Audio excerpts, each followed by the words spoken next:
What's up, everybody? Welcome to Hammerdown Motorsports. My name is Steve Fast. I hope you guys are having an amazing day out here in Pennsylvania. As you can see, we do have a bit of a drizzly, rainy day, but it is a little bit warm, so I can't really complain about that.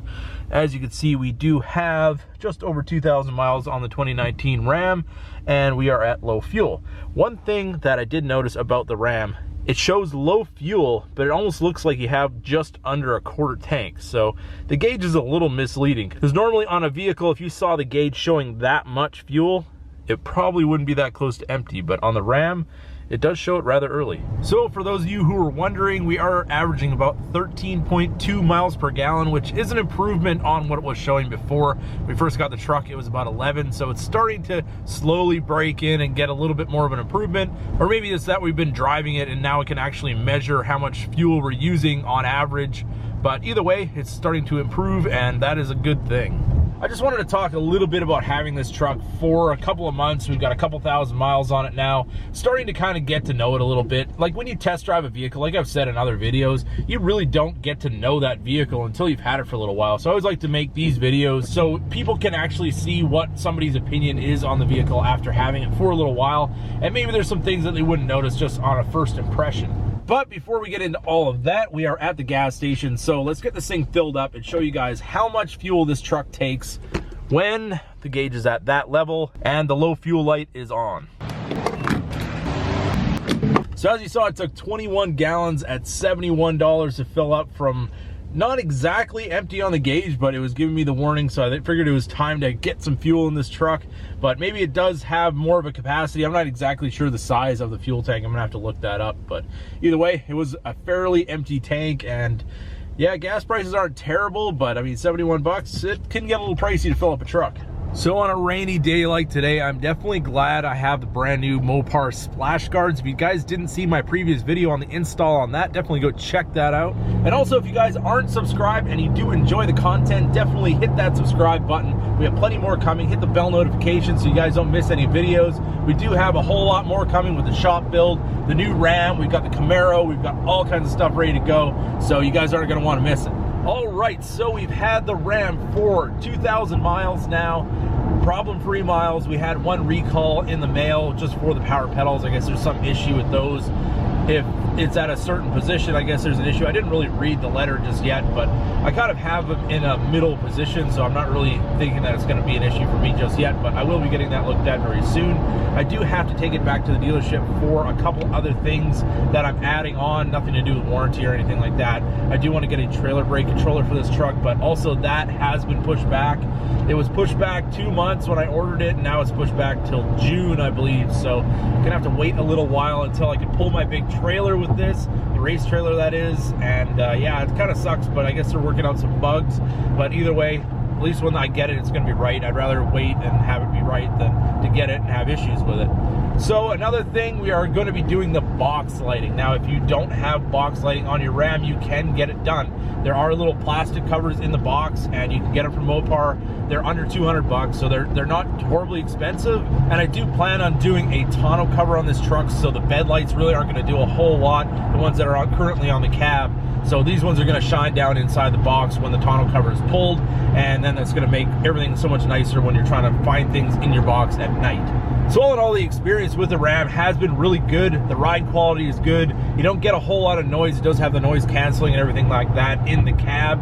We do have the power mirrors, so if you're going into a tight spot, like in a car wash or whatever, you hit the button, the power mirrors fold in. It's also a very nice feature. And the leather seats are nice. They're comfortable. They're not too tight or anything like that. And they're not overly soft, but they're not hard either. I found these actually be a little bit more comfortable than the Ford.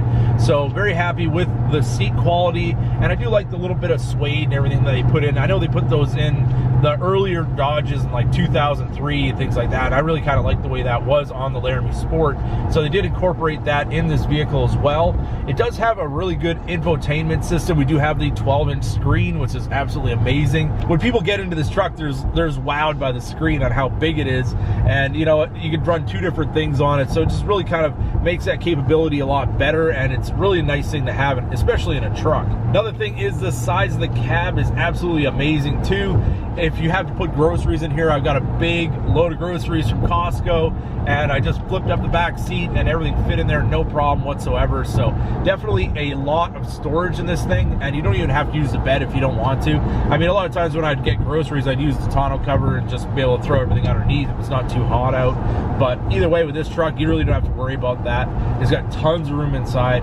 And the rear seats, unfortunately, I'm always the one, well, fortunately and unfortunately, I'm always the one driving this truck, so I don't actually get to hang out in the back seat and use the reclining seats, but they are a really cool feature, so anybody who is riding in the back of this truck definitely will be sitting in comfort. Another thing with this truck is everything is LED. I know with the Denali, I was really disappointed that my high beams were incandescent on like a $70,000, $80,000 vehicle. Like, that's kind of something that you would hope that they would have remedied, but GM's always a little bit behind when it comes to technology and all that kind of stuff.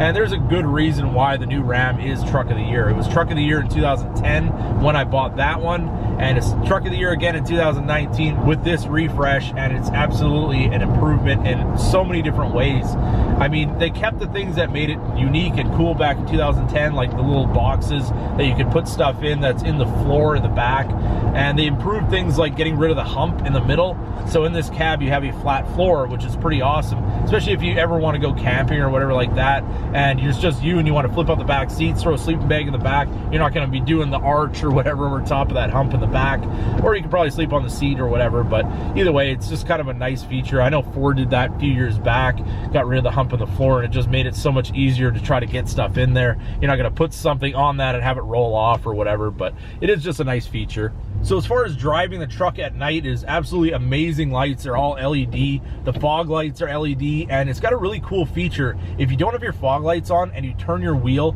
a certain degree to the right or left, the fog light on that side turns on. So you kind of have like a little ditch light or something like that. They used to have them on signal lights on older cars, where if you turn on your signal lights, there'd be a light that shone into the ditch. So if you're making a turn, then you can actually see what's going on in that corner. So it's just kind of a neat little feature that they threw in there, and I use it all the time. I think it's really cool. So a couple of things that I don't really care for on this model, and that is the tires. The 22-inch wheels and the tires that come with it. I mean, it's a 22. It's kind of a little bit flashy. I don't know. It's not really truck-like, I guess, but either way, I mean, it does look nice, but I might actually switch to a 20 when these tires are wore out. I might just go to a different style wheel, maybe go with a custom wheel, and then be able to get more of an aggressive tire, because these tires, they're just no good in the snow, and I want something that I can get in and out of stuff without having to put it in four-wheel drive. And another little complaint that I have, I'm actually going to show you guys, is the all-weather floor mats. So as you can see, these are a very nice mat. They have the Ram logo on them.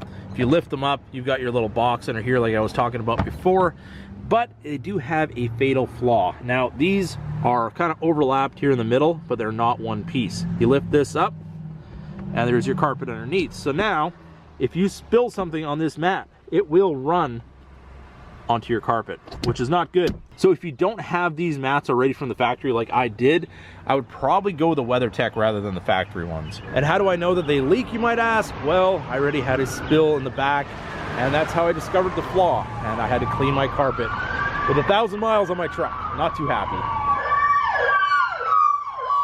Never a dull moment in Ephrata, PA. So another cool feature about this truck is it has, like most of the Chrysler Fiat products have, is where you grab the door handle and it unlocks as long as you have the key fob on you. So it's kind of just sensitive to your hand being there, and then it unlocks the vehicle and you can get in, which is kind of nice, because also on the Denali does not have that. You have the little button you got to push. This one does have the button as well, but that's what you're going to use to lock it. But yeah, you just grab the handle, open it up. Pretty simple, pretty easy. With that system, when you go to the car wash, I have the fob in my pocket, or if I have it in the truck, it doesn't matter.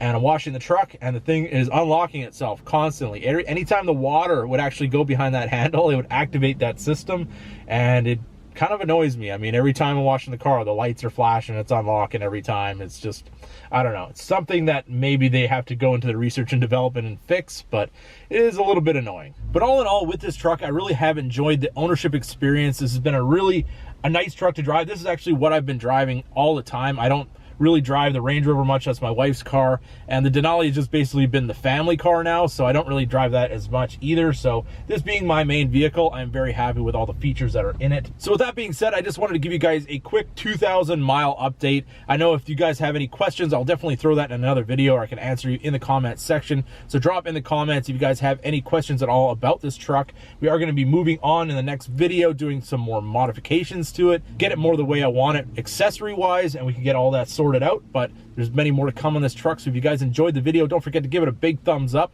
If you're new to the channel, hit that subscribe button, and as always, keep that hammer down.